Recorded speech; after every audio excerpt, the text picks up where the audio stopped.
imagine building a billion-dollar business and then giving it all away, not for profit, but to save the planet?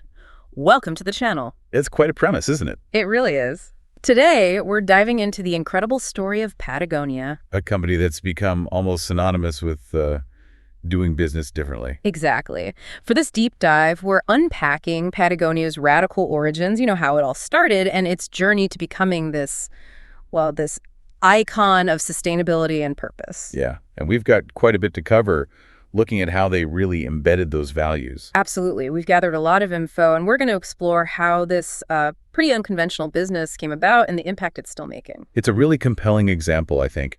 A company that seems to have consistently put its values first, often in ways that, really challenge typical business thinking. Couldn't agree more. So we'll look at 4 key things today. First up, Patagonia's radical origins. How a climber kind of reluctantly started it all. Right, the unlikely businessman.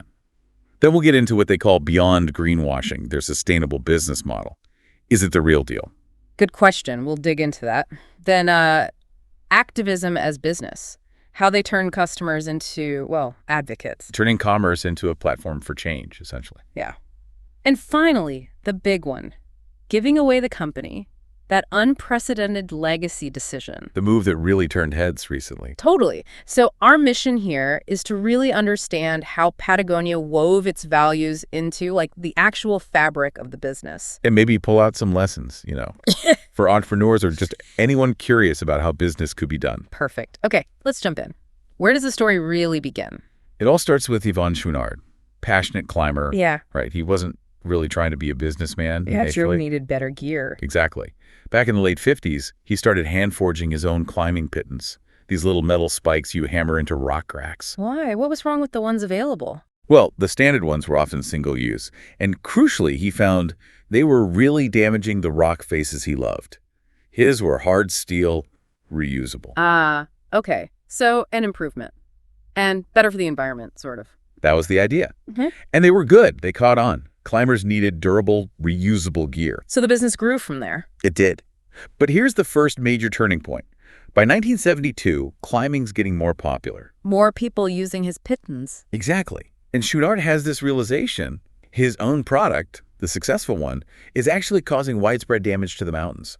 His words were something like, destroying the sport and desecrating the rock. Wow. So the very thing he made to be better was becoming part of the problem. Precisely. So in what was, frankly, a radical move for 1972, he decided to stop selling them. Stop selling his main product. Yep. His profitable main product. Pittons were about 70% of his business at the time. 70%? That's huge. What did he do instead? He couldn't just close up shop? No, he pivoted. They shifted to selling aluminum chocks. These are wedges you place in cracks, but you don't hammer them in the same way. You can remove them without damaging the rock. Okay, a less harmful alternative. But was it that simple? Did climbers just switch? Not quite. This is key. They didn't just sell the chocks. They actively educated climbers on why the switch was necessary and how to use these new tools safely and responsibly. So they took a hit financially, but invested in teaching their customers. Exactly. That sacrifice, giving up the pit and profits and taking the time to educate, it built immense trust. Customers saw, okay, this guy actually cares more about the mountains than just making money. It set the foundation for everything that followed. That principle-driven approach right from the start. So how did they get into clothing? That seems like a leap from metal climbing gear. It was almost accidental, really, still rooted in solving problems for adventurers.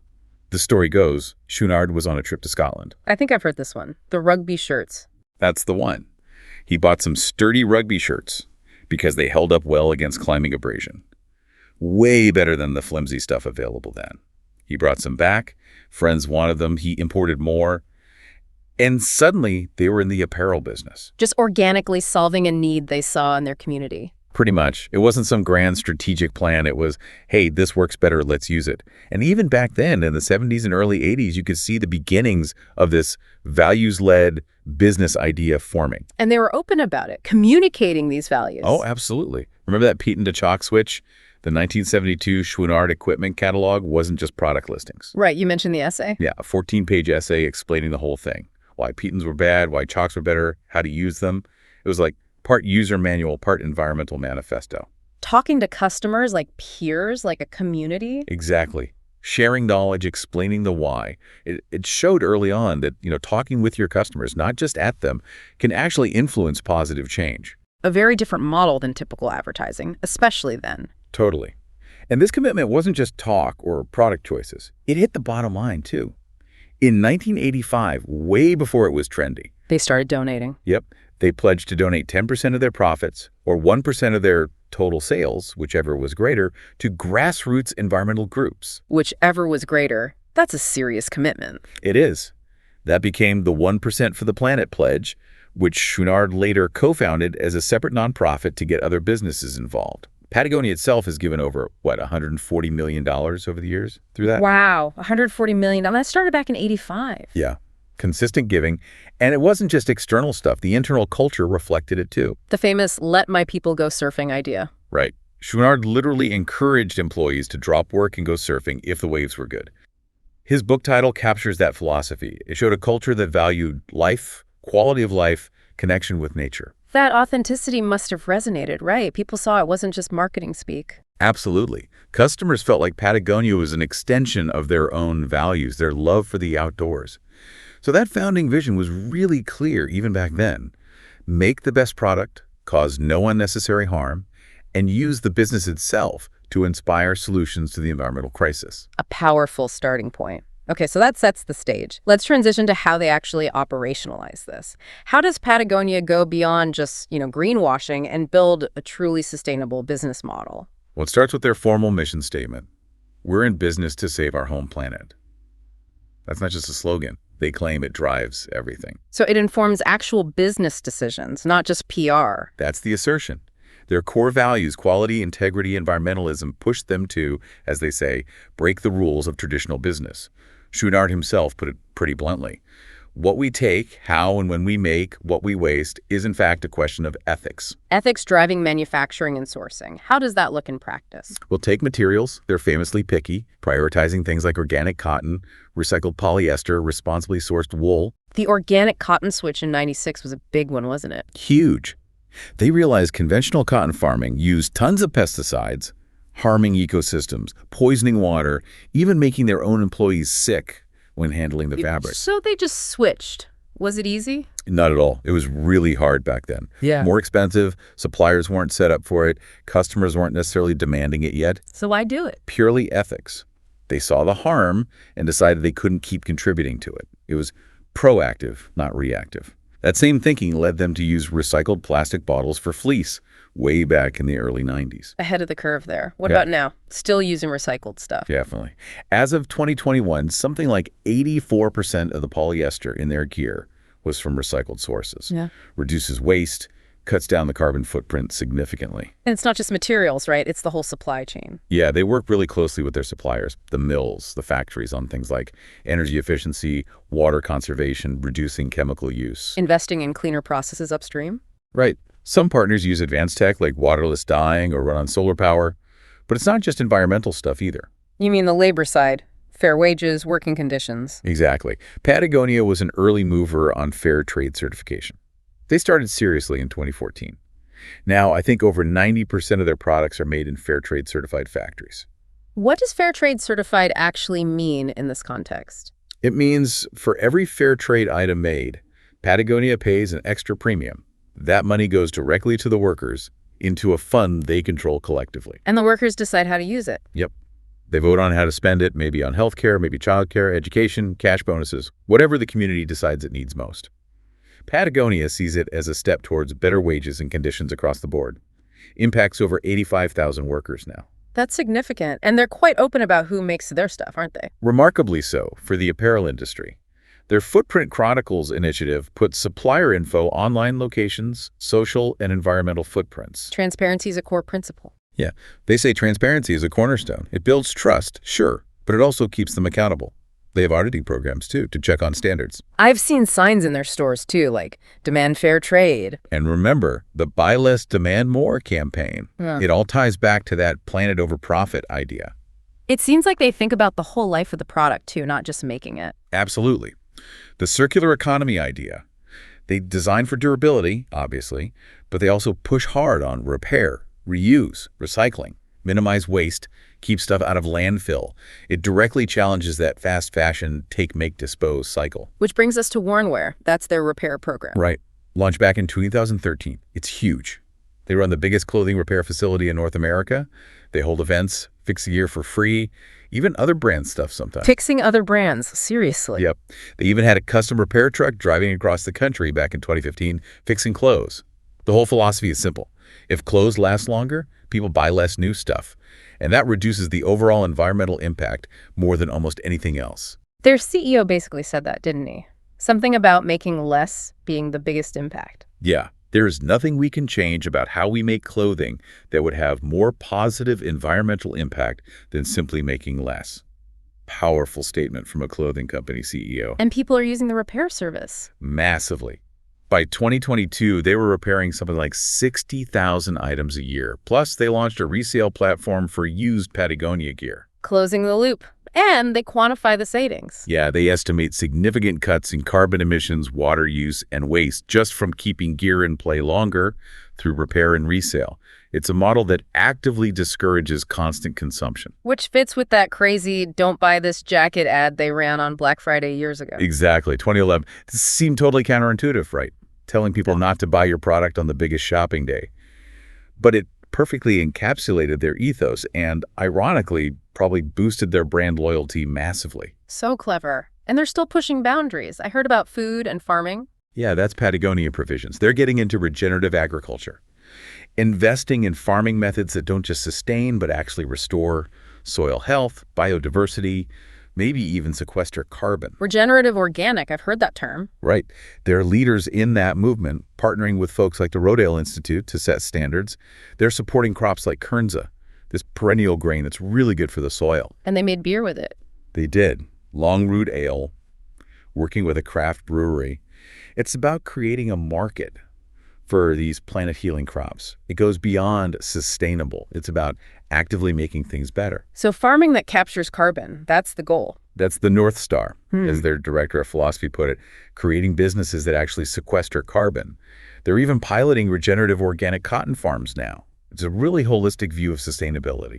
It really does seem baked in, not just bolted on. Okay, so they build sustainable products, but then there's the whole activism piece. Yeah. How does Patagonia turn its business into a platform for advocacy? How do they make customers into activists? Well, they flat out call themselves an activist company, and they've been backing that up for a long time. Remember the 1% for the planet giving? That started in '85, focusing on grassroots environmental groups. The ones doing the on-the-ground work? Exactly. Over 1,000 groups supported, tens of millions in grants. But it's not just writing checks. Since 1988, they've actively campaigned on specific issues each year. Using their platform, their catalogs, their stores. All of it. And then in 2018, they launched Patagonia Action Works. What's that? It's an online platform, basically a hub connecting people with local environmental actions groups that need volunteers, petitions to sign, events happening nearby. It makes it easy for their customers to get involved directly. So moving beyond just awareness to actual participation. Precisely. Facilitating action. And they don't shy away from the political side either. Oh, yeah, I remember the President Stole Your Land campaign. That was bold. Very bold. That was 2017, protesting the reduction of national monuments like Bears Ears. They actually join lawsuits against the government. They'll endorse specific policies, even candidates sometimes, if they align with climate action. And they encourage voting. Yep, they close stores on Election Day to make it easier for employees and customers to vote. It's all part of encouraging civic engagement on these issues. Does their activism extend to social justice issues too? Or is it purely environmental? No, they definitely connect the dots. They talk about environmental justice as racial justice, recognizing that pollution and climate impacts often hit marginalized communities hardest. So they invest in those communities. They make commitments to, and try to amplify voices from those communities, like indigenous groups fighting to protect their lands. The campaign around the Arctic National Wildlife Refuge, working with the Grecian people, is a good example. And does their own transparency help their activism? Like, do people trust their advocacy more because they're open about their own business? I think it absolutely does. All that supply chain disclosure. The B Corp reports, they have a really high B Corp score, by the way, 151.4, which measures social and environmental performance. That gives them credibility. Huge credibility. They're not afraid to admit where they fall short either, which builds trust. When they publish climate targets or updates on workforce diversity, they practice what they call radical transparency. It pushes them, and it kind of nudges other companies too. Has it inspired other businesses? Do you see a ripple effect? Definitely. Chouinard co-founding 1% for the Planet got over 5,000 businesses on board eventually. And you see so many purpose-driven brands now, Allbirds, Thomas S., even Ben & Jerry's many point to Patagonia as a role model. They've also been key in industry groups like the Sustainable Apparel Coalition, pushing for broader change. Which leads us perfectly into the most radical step of all. The ownership change, yeah. Giving away the company in 2022. Explain that again. How did that work? Okay, so instead of selling the company or taking it public, the Chouinard family transferred all their ownership into two new entities. Two entities? Yeah. First, there's the Patagonia Purpose Trust. It holds all the voting stock, a tiny percentage, but it controls the company. Its job is solely to ensure Patagonia never deviates from its core purpose and values, like a permanent guardian. Okay, so that locks in the mission. What's the second entity? That's the Holdfast Collective. It owns all the non-voting stock, which is like 98% of the company. And the Holdfast Collective is a nonprofit. A nonprofit owns the company. Essentially, yeah. And any profit Patagonia makes that isn't reinvested back into the business, estimated around $100 million a year, gets distributed by the Holdfast Collective as dividends. To shareholders? Nope. To fund environmental causes, fighting climate change, protecting nature. All the company's future profits, forever, go to the planet. Wow. So the Earth is basically their only shareholder now. That's the famous line, yeah. It completely flips the traditional model. Instead of maximizing shareholder profit, they've legally structured the company to maximize environmental benefit. Has anyone else done anything like this? Not on this scale, with a billion-dollar company. It's truly unprecedented. And it sparked huge conversations about, what the purpose of a corporation even is. Could this be a new model? Their CEO said they hoped it would inspire others, right? Yeah, inspire a new way of doing business that puts people and planet first. It's a massive statement.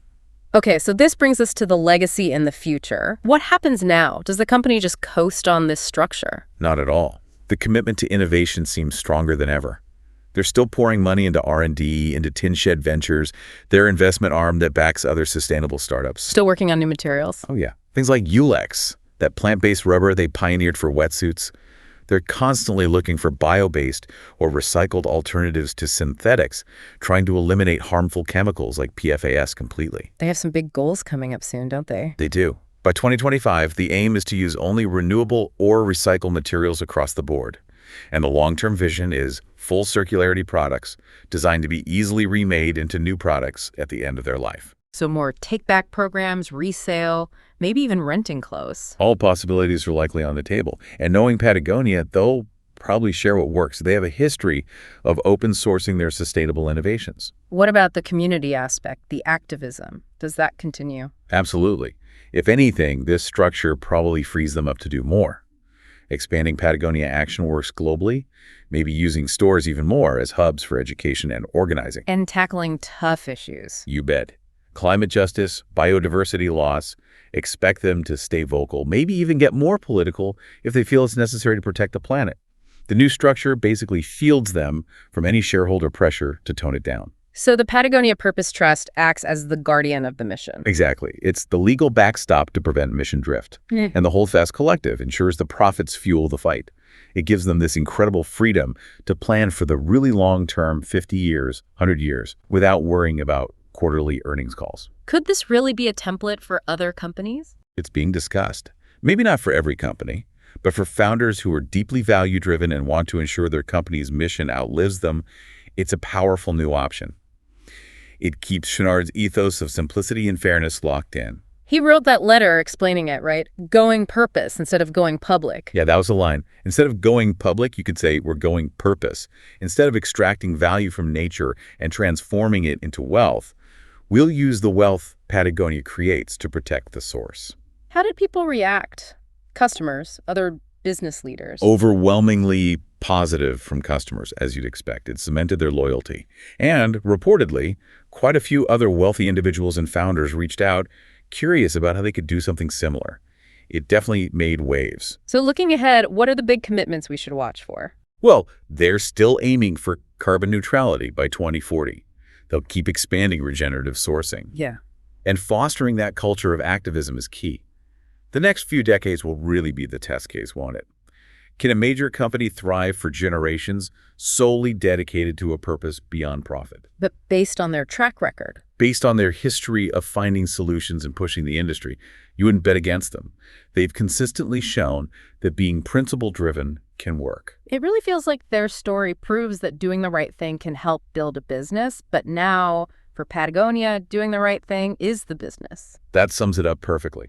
It's evolved from a value within the business to the fundamental reason for the business. Okay, so let's wrap up this deep dive. We've gone from Patagonia's radical roots with Yvon Chouinard and those pitons to their incredibly integrated, sustainable business model, the materials, the labor, the repairs. Then we looked at how they wield their business as a tool for activism, empowering their community. And finally, that truly game-changing decision to dedicate the entire company's future profits to the planet. It's a remarkable journey, and it really shows, I think, that purpose and profit don't have to be enemies. They can actually fuel each other. Absolutely. There's so many lessons here, whether you're in business or just thinking about how we can build a better future. Definitely.